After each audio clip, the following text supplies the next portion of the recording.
ఒక యుగంలో నాన్న మాట విన్న రాముడు దేవుడైతే మరో యుగంలో నాన్న మాట వినని ప్రహ్లాదుడు మహనీయుడయ్యాడు. ఇక్కడ మాట కాదు నాన్న, ధర్మం ముఖ్యం.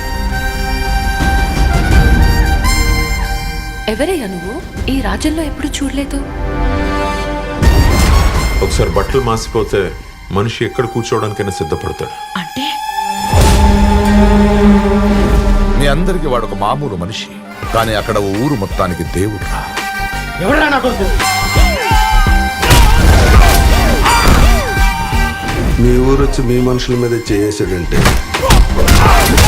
వాడు రాముడు కాదురా, పరశురాముడు. మీకు దండం పెడతాను, నిజం చెప్పండి సార్, ఎవరు సార్ ఆయన? అసలు ఎవడరా నువ్వు?